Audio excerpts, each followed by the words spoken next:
You want to keep the mic and start with you and work our way back? It's a quick turn time.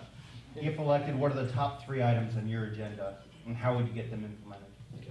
Top 3 items on the agenda when I'm elected as your next city commissioner will be first and foremost public safety. We need to make sure that law enforcement and firefighters have adequate resources necessary to do their jobs. Secondly, fiscal responsibility and open government. That's the exact problem with City Hall right now. We have elected officials who blatantly disregard the citizens that they were elected to represent, and we have to end the wasteful spending. The third priority would be attracting economic investment in our community. We need to do that to fill the budget gap. It's that simple. Revenues have declined substantially as a result of reduced property values. The city continues to spend. Spend, spend, spend. Okay? How do you fill that budget gap when GRU can't make a revenue transfer because $102.5 billion a year, $102.5 million a year pressure on rates? It's going to impair their ability to make that revenue transfer. The only thing that can make this work is additional economic investment to increase the tax roll. Thank you.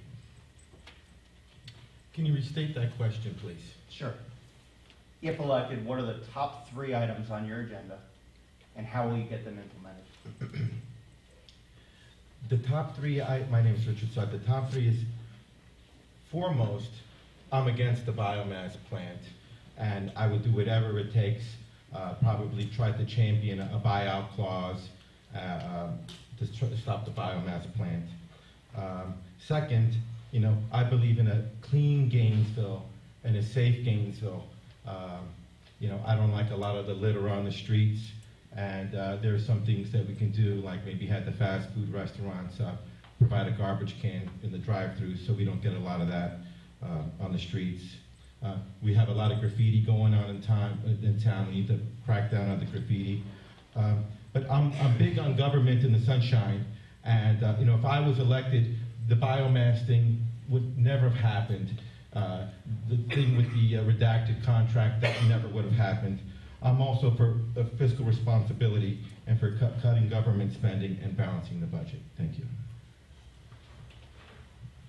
Thank you, Lauren Poe.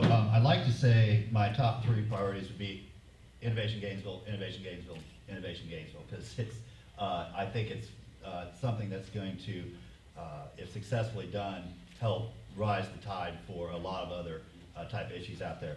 But the first thing that I definitely will be paying attention to and working on is the Innovation Gainesville and the role that the city plays in that. It's what I spent most of my 3 years doing while I was on the commission representing District 2. Second priority is the completion of the Family Safety Center. In fact, Scott's chairing that committee right now. But when I first came on the commission, I started hatching this idea where you co-locate all of the services that victims of domestic violence and child abuse need. Right now, they have to go to 20 different organizations to get the services they need, and we want to try to locate those in one place, and finally be protecting our quality of life in our neighborhoods, which means strong code enforcement, strong community-oriented policing, and a staffing study for the police department to make sure that they're fully staffed the way that they should be. Thank you. Darlene, Pifalo. I think my first priority really would be the biomass, because I feel that it's going to cost us a lot of money.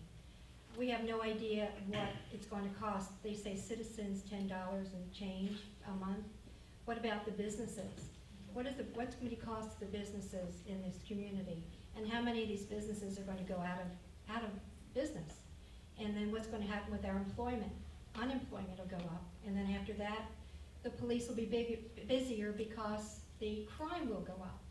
So I think that to me would be 1, 2, and 3 on my list. To get rid of it, to do what we have to legally, and to hopefully get this back where it should have been and never been passed in the first place. Thank you.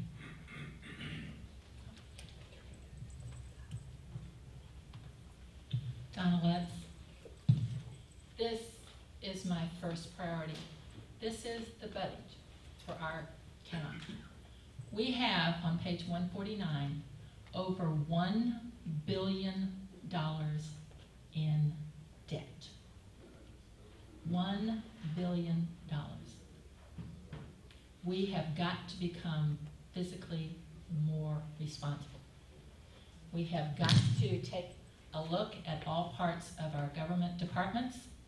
We've got to find out where the fat is.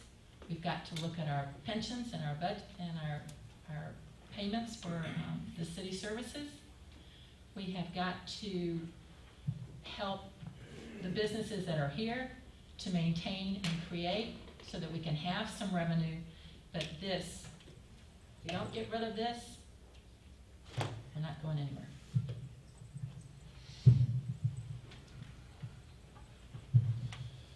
James Ingle, District, or excuse me, at-large one. I think the first priority is got to be jobs, and not just jobs, but better jobs in Gainesville. I think the biggest problem that this city has had for a long, long time is that you cannot find decent employment here. The type of jobs that are available are low wage, no benefits, jobs that provide a very poor future. I think all the other problems of our town, from the budget to education to crime to anything else, starts with the inability of people to find good, sustainable jobs. Innovation Gainesville is a great idea, but that's an awful lot of eggs for one basket. Like, I really think we need to look beyond just that and make sure that we're encouraging not just job growth here, but the right type of job growth. The second kind of priority would be a more accountable government. You know, if you want to find out government records for any other branch of government, for state or federal, you can find voting records, you can find bills, you can find all that very easily and very quickly. That information, you're quite welcome. And I'm out of time. My first thing that I say that we need to do, number one, is to make sure our streets are safer. And when we have our students, our families getting out of the clubs, that we, number one, change that rule, where the clubs close at 2. That is a problem. With the clubs closing at 2 and everybody's drunk. That is a problem. I work in law enforcement, I see it every day, and we need to take hold of that because somebody's gonna lose their child behind that. So what I'm saying we need to do, number one on that, is make it where the clubs close exactly at 4 a.m. or 3 a.m., where it gives students and other people time to sober up. We have to do that. First of all, safety. We got a big safety issue downtown and other parts of the city. My other thing is to make sure that the Plan East Gainesville starts its process very quickly. It has to. Because it's long overdue, and also to make sure that we start creating jobs, and don't just have Innovation Gainesville. We need innovation all over the city in every area of Gainesville. Thank you. I'm really gratified to hear 2 or 3 people talk about the biomass plant. It's not the only issue, and it can't be, but I can say that I would not be in this race if it weren't for the biomass plant. And it sort of envelops everything. 3 priorities instead of 4. Economic stagnation is really a problem. And it's not just Innovation Gainesville, as Mr. Ingle said. He's quite right. That can't be the whole answer.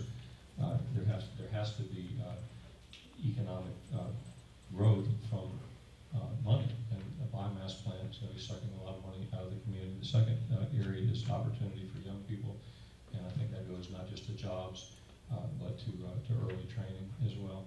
And then finally, I agree with Mr. Ingle on the open government issue. I think if you have an open government and you have people who feel like they're able to participate in the government, they're listened to, the commission is going to get good ideas.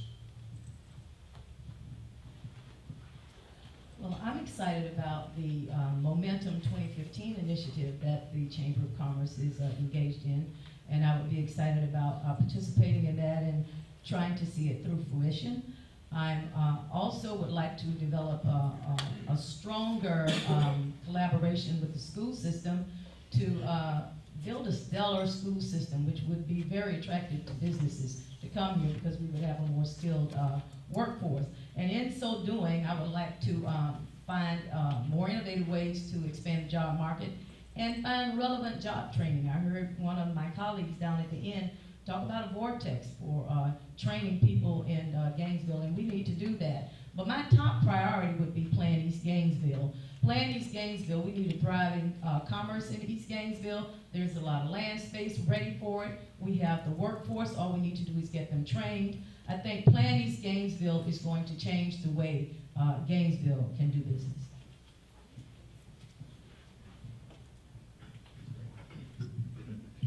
Well, it is my intention as a Gainesville City Commissioner to work toward improving the quality of life. And issues that are affecting quality of life are the lack of good quality paying jobs and the lack of small businesses in District 1. And that is something I've already been working toward strengthening economic development, which is the implementation of Plan East Gainesville, which includes the development of the Waldo Road corridor, the Hotel Conference Center, the Hatchet Creek Housing Development, which is a $200 million possible investment in our city, which would be an economic boom for District 1. I also want to continue working toward having good quality transportation and reducing crime. These are all factors that are adequately need to be addressed. Also, we should adequately address issues that matters that improve revenue by fostering, again, partnerships between the local government, the Chamber of Commerce, and the business community. And the key to creating a strong partnership is a step in the right direction, not only for District 1, but throughout our city. Thank you. Thank you. Armando, staying down with you. Okay. Shortly after the election, the city will begin its budgeting process for the 2013 fiscal year. How do you plan on arriving at a balanced budget, given the current state of the local, regional, and national economies? Well, by Florida law, we have to, by law, have a balanced budget each and every year. And so that's not an option. That is by state statute. Over the last 4 or 5 years, the city has cut out nearly $15 million out of the budget, for the budget. So we are continuing in the right direction. I wish we could say the same on the county side, is seeing as many cuts as the city has done. But we need to continue to be looking at ways to cut in the city. We have done so. We've cut a lot of staffing levels. But what we also need to be is continue to look at being good stewards of tax dollars. And so the city, that is exactly why we had the city saying versus that of the county, looking at ways of when we implemented things like the fire assessment, we had a rollback in property taxes and ad valorem, but we have to have a balanced budget. So it's not something that we have to look to. We have to already do that.